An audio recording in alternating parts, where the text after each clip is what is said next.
And this shows the importance of applying the Sharia, right? That hadith is saying that as long as these rulers don't apply the Sharia, they're going to continue fighting. It means they're going to be divided, right?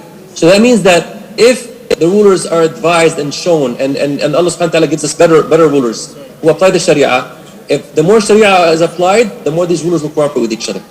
And the more they will unite and the more they will cooperate, bi'idhnillah, right? So in this chapter, I'm talking about whose responsibility is it? Is it just anybody in the ummah? Because Hizb ut-Tahrir makes it out to sound like, well, all of us are in sin because there's no Khalifa that's established over all the Muslims.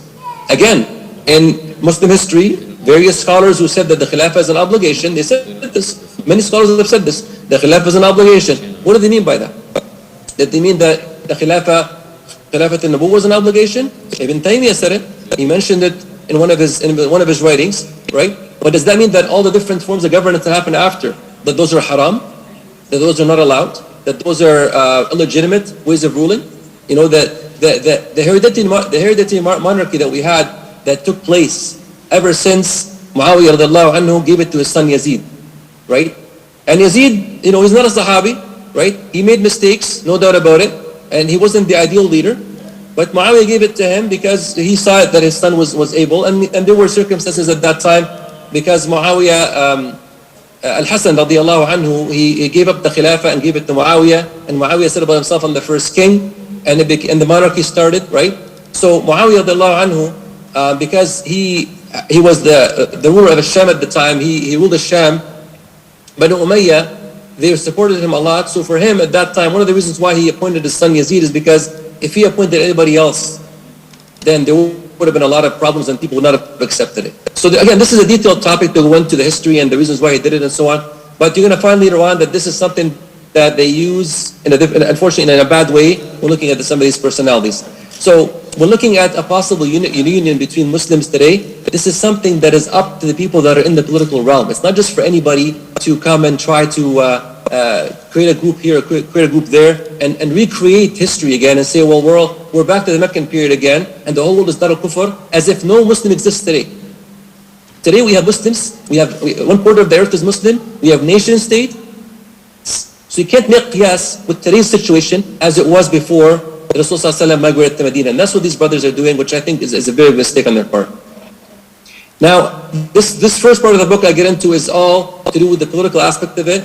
Of course, I could not ignore the Aqidah matters. Chapters 12 to 14, I dealt with Aqidah matters. Hizb ut-Tahrir spoke about is a very pious tabi'i. But then they put him along with Wasim ibn Ata, who's the founder of the Mu'tazila, Ghalan al-Dimashqi, who's a Qadari, who was executed by the Khalifa of his time because of his beliefs in Qadar, and Najib ibn Safwan, and others. They grouped them all as defenders of Islam. So Hizb ut-Tahrir is very neutral when it comes to the different Aqidah that is in the Ummah. Even if his Aqidah is something heretical, they have no problem with the Shia, for example. They think the Shia are fine and dandy, and we can get along with them as long as we establish the Khilafah. They have no issues with that. And I get into that in the book in a lot of detail. Their definition of Iman, I get into that. They don't consider actions to be part of Iman. This is part of their definition. So they're more towards, not saying they're Murji'ah per se, but they have aspects of the Murji'ah, right? Names the attributes of Allah. They look at them in the sense that, they look at them in the sense of tafweed, that they have no meanings that we know of, that the names and attributes of Allah in the Quran or the Sunnah, there's no meanings to those words. We just leave it up to Allah subhanahu wa ta'ala and we just don't even give them meanings, period, right? Which is not the way of the Salaf actually. Hizb ut-Tahrir, with the issue of ahadith as well. I get into this particular topic in detail about whether to take aqidah from hadith ahad. And they say, no, you can't take aqidah from hadith ahad. In fact, they say it's haram to do that. That's how far they go with it. And I go to the origins of that. It goes back to Wasil ibn Ata, it goes back to the Mu'tazila, it goes back to those groups that started off by saying that, well, hadith ahad can be taken into aqidah. And classifying hadith, by the way, nothing is wrong with saying ahad and mutawatir. But when you start to deny ahad in the way that they've done, this is where the problem is. Chapter 15, I talk about the Mahdi. And I even, this is one of the things I have in the book here, one of two things or three things when they talk about the Mahdi, and about him reestablishing the Khilafah and so on. Can it be established without him? They were asked the question, they said, no, there's no definitive evidence in the Quran or the Sunnah for such an understanding. In fact, there are authentic hadith which indicate that Imam Mahdi will descend at a time when people are arguing about the succession of a Khalifa. A very detailed topic, which implies that there already exists a Khilafah.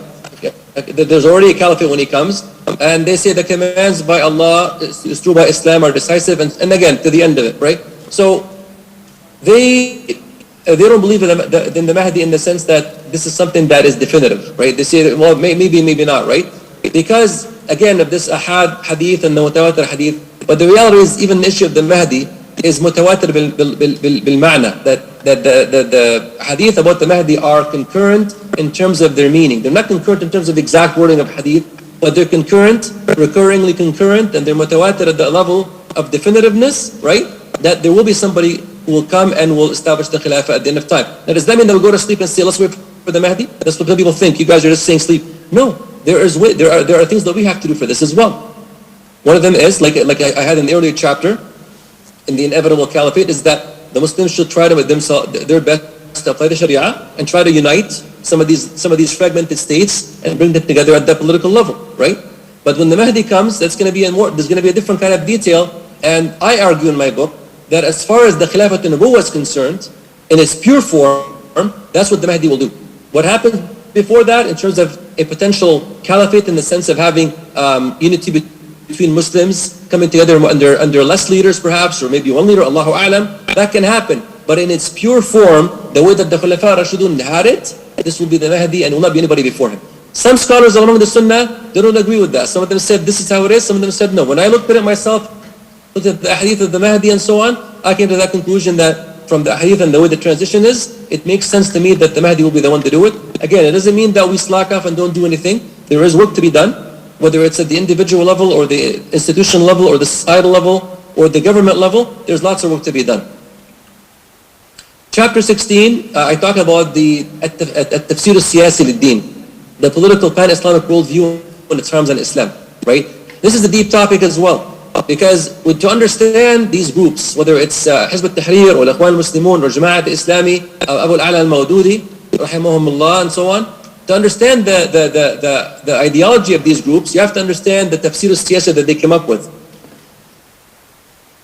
All or almost all of Islam is interpreted through a political worldview, and hence its true maxims are compromised. When I went through this is one of the longer chapters in my book. When I went through this, right, the worship, the acts of worship that we have, you find that many of them have become something secondary. So the bits of worship in Islam are undermined and become the means, and Islam loses its true essence. So for example, they say that, like Hizb al-Tahrir is saying, well, establishing the prayer means establishing the foundation of the religion. You're undermining the prayer. And with he did prayer as a means. So even the trip of al-Mi'raj, he said that when Rasul sallallahu alaihi wasallam, that in the ascension,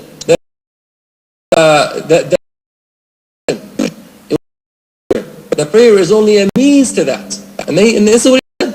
Even though the first thing on the day of Qiyamah we're going to be asked about is the prayer, before any khilaf or anything like this, right?